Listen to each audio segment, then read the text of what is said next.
Olá, sejam bem-vindos a mais um vídeo aqui no meu canal no YouTube. Meu nome é Rosa Moreira, sou criadora e gestora de conteúdos da Cientista Agrícola, sou agrónoma e com muito gosto que tenho vindo a criar agora mais regularmente conteúdos em formato de vídeo aqui para o YouTube sobre temas que vocês me pedem muito, que têm mais dúvidas e, portanto, estes conteúdos estão a ser criados com o objetivo de vos ajudar.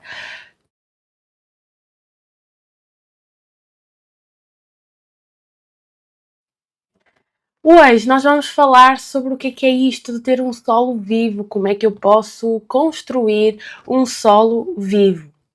Então, antes de mais, se eu te perguntasse o que é mais importante na horta para ti, as plantas ou o solo, o que é que tu responderias?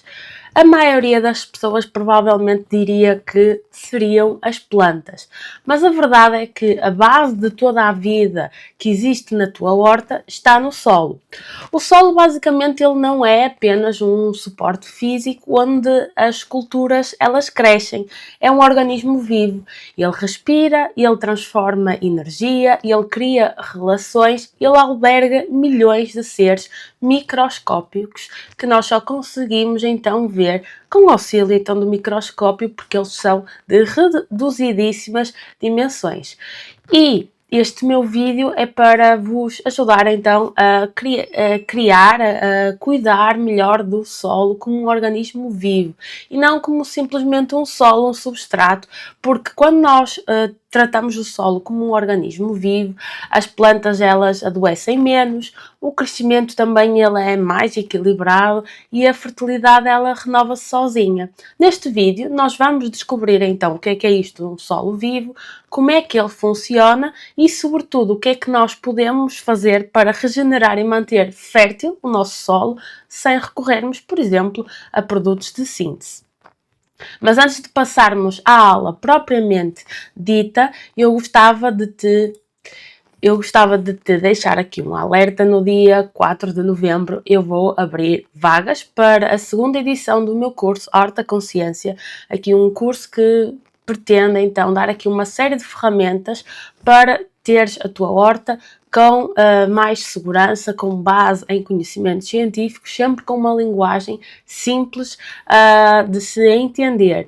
Portanto, no dia 4 de novembro eu vou deixar aqui a lista de espera para saberes mais sobre este curso, no caso de estares interessado e quereres perceber se é realmente para ti. Ao entrares através da lista de espera, no dia 4 de novembro irás receber um link, um e-mail, onde terás então um cupom de desconto de 20% sobre o valor do curso. Aqui um miminho para quem decidiu então entrar antecipadamente no curso. Agora, vamos então ao conteúdo da aula de hoje. É muito importante que nós tenhamos então em consideração que o solo ele é então um organismo vivo. Imagina o solo e quero que tu faças este exercício como uma espécie de uma cidade subterrânea, uma cidade cheia de habitantes, milhões deles, todos com papéis totalmente diferentes. Por exemplo, as bactérias e os fungos, eles acabam por ser recicladores. Então vou colocar aqui bactérias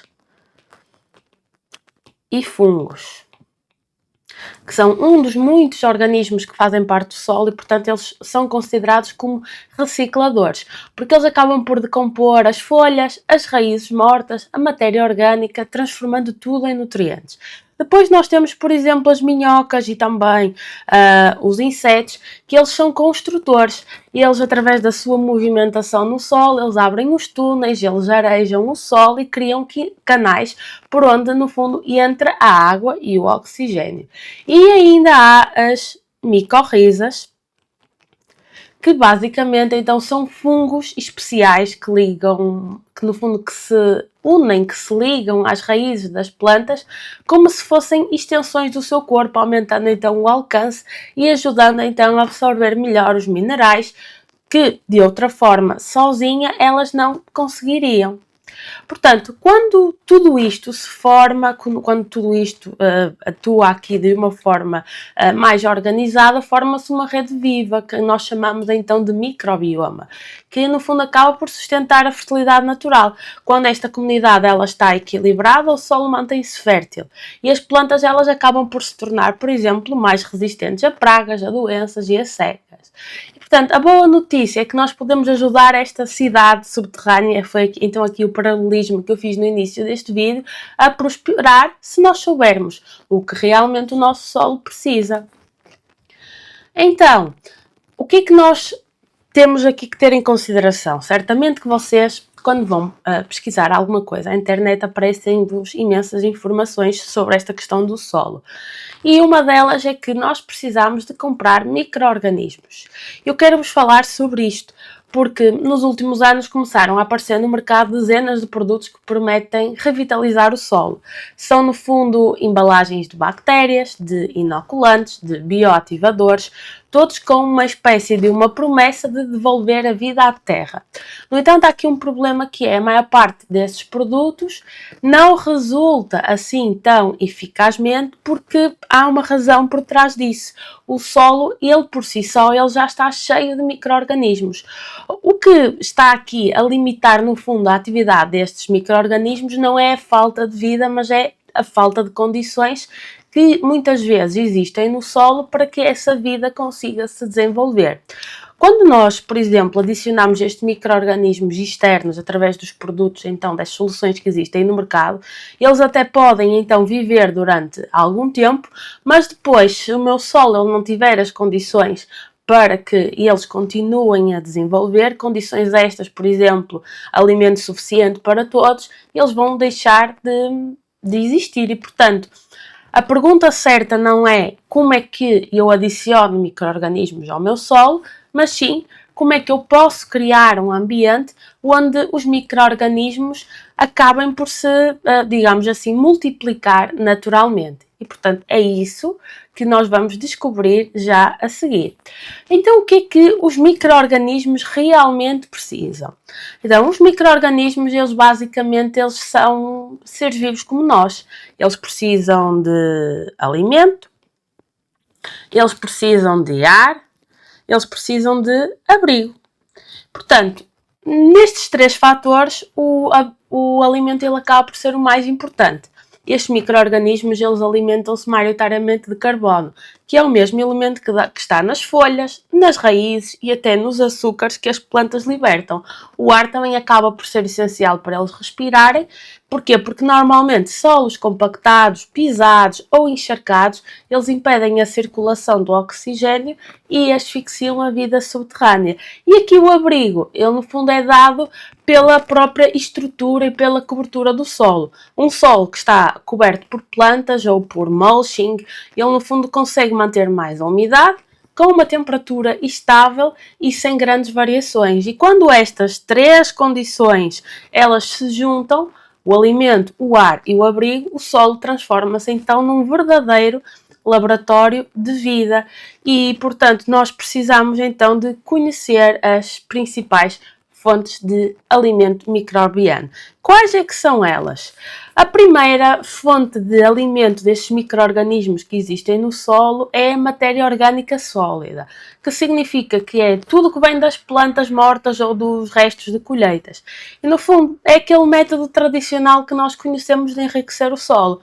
Adicionar composto, adicionar estrume, adicionar folhas secas, adicionar restos das culturas hortícolas. Portanto, quando nós adicionamos isto à terra, nós estamos a oferecer aqui uma refeição que acaba por ser lenta, porque a decomposição destes materiais é lenta, mas é extremamente nutritiva, porque os micro-organismos, eles decompõem esta matéria, no fundo, ao longo de muito tempo e vão libertando também lentamente todos os nutrientes que as plantas necessitam e vão melhorando, além disso, a estrutura do solo. O mesmo não acontece quando nós, por exemplo, compramos fertilizantes de síntese que têm uma ação bastante rápida, mas que depois acabam por não alimentar esta vida no solo e acabam por trazer outros problemas, nomeadamente poluição, contaminação dos solos, etc., porque muitas vezes eles acabam por ser adicionados em quantidades maiores do que aquilo que nós precisamos. Portanto, temos que ter em consideração que este é um processo lento. Isto significa então que uma parte do carbono ele vai libertar-se como dióxido de carbono e é só uma pequena fração é que fica armazenada do solo. Portanto, isto é um bom ponto de partida, mas não é suficiente para nós criarmos um solo vivo de uma forma rápida. Nós precisamos aqui de outra forma, de outra fonte de energia, e essa aí vem das raízes vivas. E vamos já ver isso a seguir. Então, as raízes vivas e os exudados, o que é que são isso?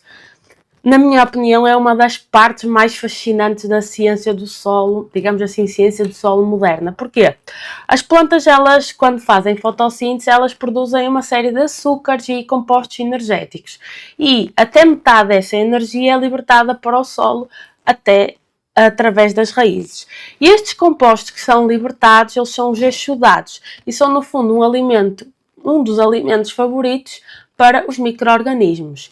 Podemos imaginar isto como uma espécie de uma troca comercial. A planta ela dá açúcares aos micro-organismos e, em troca, eles devolvem os nutrientes, protegem contra as doenças e ajudam a planta a crescer. Cada cultura ela produz exudados diferentes e, portanto, acaba por cada cultura atrair comunidades específicas de micróbios. E quanto mais diversas forem as plantas, a chamada policultura, portanto, é por isso é que nós falamos que devemos ter muitas culturas diferentes na horta, mais diversa e mais saudável é esta vida no solo. Portanto, as raízes vivas são, no fundo, fábricas subterrâneas que produzem alimento 24 horas por dia.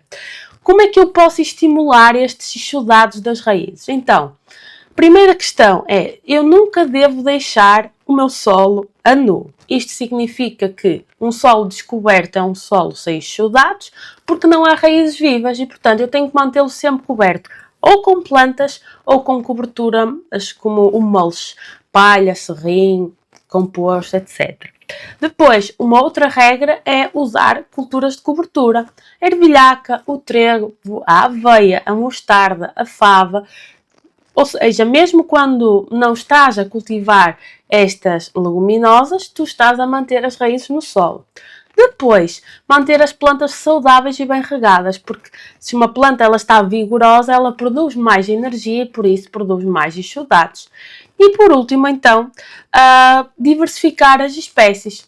Cada planta ela alimenta micro-organismos diferentes, portanto, é importante que nós misturamos flores, ervas e hortícolas e ainda apostar em plantas perenes, como por exemplo as fruteiras, algumas aromáticas que garantem então raízes vivas ao longo de todo o ano.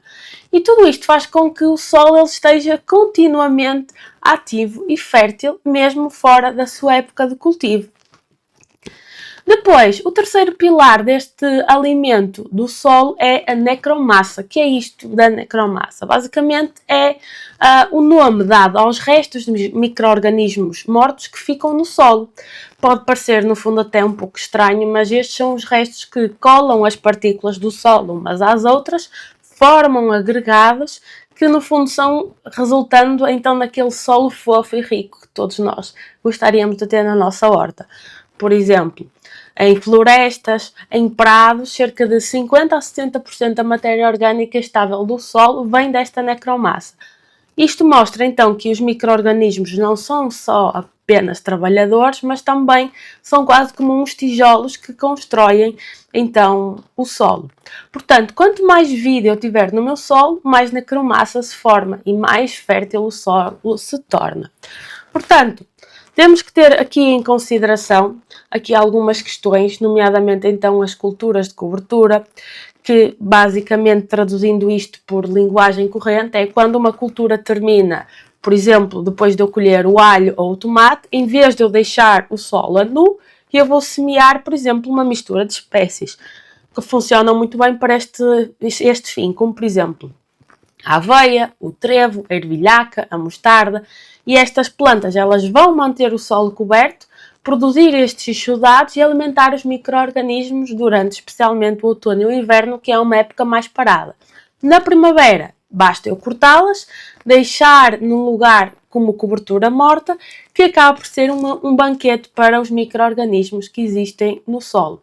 Existem alguns estudos até que mostram que as culturas de cobertura podem aumentar a população microbiana em cerca de 25%, a diversidade em cerca de 10 a 15% e o carbono do solo até 15% ao ano. Portanto, acaba por ser aqui uma prática interessante. Depois existem outras estratégias como o mulch vivo, que são no fundo pequenas plantas rasteiras que são cultivadas entre as principais, ou seja, eu em vez de usar palha ou casca de pinheiro, que são então mulch, coberturas mortas do solo, eu posso usar trevo branco anão, tomilho rasteiro ou morangos silvestres que acabam por cobrir o solo, manter as raízes vivas e aumentar aqui a infiltração da água e alimentar aqui o microbioma. Eles funcionam uma espécie de um tapete protetor que, além de ser bonito, ele trabalha de dia e de noite para a saúde do solo. Além disso, também posso apostar aqui nas consociações. Porquê? Porque na natureza nenhuma planta ela vive sozinha. Quando nós cultivamos diferentes espécies juntas, nós estamos no fundo a recriar esse equilíbrio natural.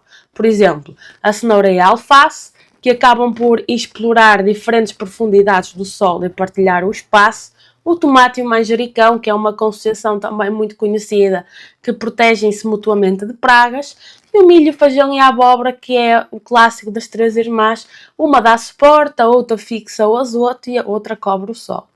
Cada uma destas culturas que é junta nestas consociações liberta exudados únicos e alimenta assim diferentes tipos de micro-organismos.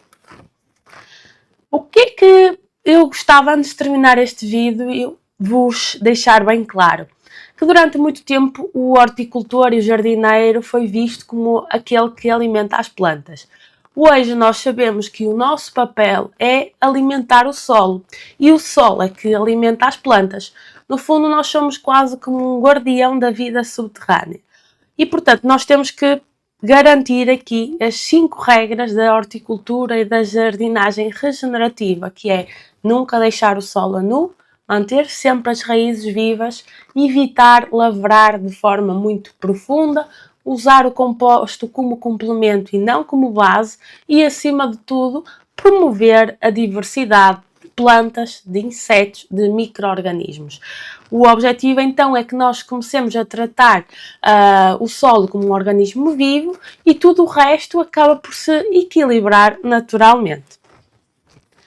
Para atividade prática, e deixo-vos aqui um desafio, quem é meu aluno sabe que eu acabo sempre por deixar alguns desafios, alguns exercícios, para também explorarem, tendo em conta estes conhecimentos, tendo em conta as vossas realidades.